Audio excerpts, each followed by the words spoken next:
children's lives. If we take the time to invest in the moment of discipline, it will spare us much disappointment and pain later. God's discipline comes from a heart of love, and we model that for our children, shaping their hearts with responsibility and purpose.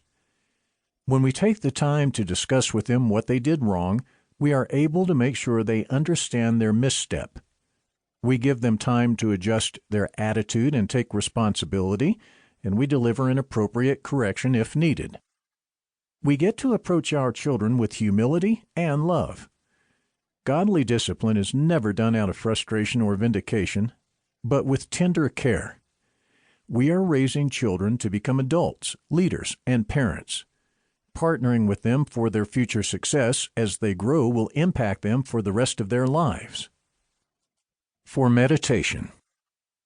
For the Lord's training of your life is the evidence of His faithful love, and when He draws you to Himself, it proves you are His delightful child.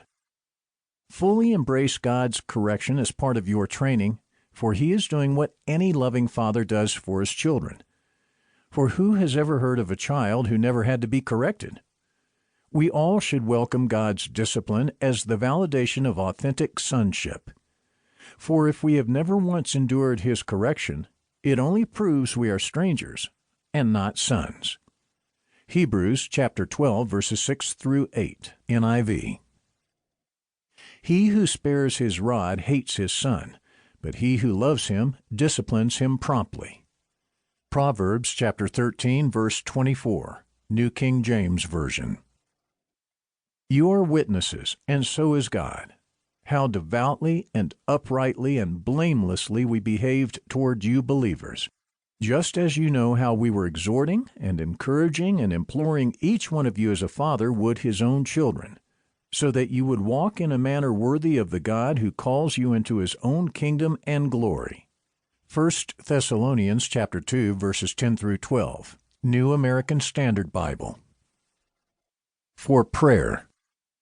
Lord, fill me with your faithful love, so that when I need to redirect blank, it comes from that tender place.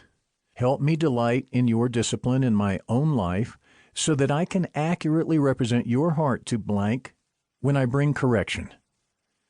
Thank you that you care enough about us to invest in training us in the ways that we should go. Thank you that you mark us with identity when you discipline us. Holy Spirit, help me bring discipline promptly but patiently. Give me God's wisdom to know when to correct and when to tenderly encourage. Thank you for the destiny that you've given blank, God. Thank you that you are faithful to equip those whom you have called. I will remind blank of who you have created this child of yours to be. For time with your child. Ask, how do you feel when you are disciplined? Everyone needs training so they can become their best selves. What areas of your life do you feel as if God is helping you grow in today? Pray. Holy Spirit, remind me how amazing you think I am even when I mess up. Thanks that you always love me the same no matter what. But help me to keep growing, Jesus, so I can be more like you every day. Declare. I have a powerful destiny. I am important enough to God that He cares about training me. Do. What kinds of gifts and talents has God put inside you?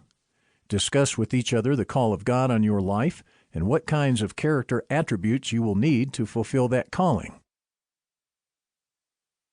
2. Prophesy their destiny. One of the core beliefs of the Christian faith is that God still speaks. It would be impossible for us to be born again otherwise. God called us to Himself, and we responded with surrender. Refer to 1 Corinthians chapter 1, verse 9. God longs to speak to us about our lives, and especially about the lives and destinies of our children and grandchildren. He has specific insight into the design of each child, and learning to hear Him in this way can make all the difference in our homes. Zechariah prophesied over his son, John the Baptist, when the child was only 8 days old.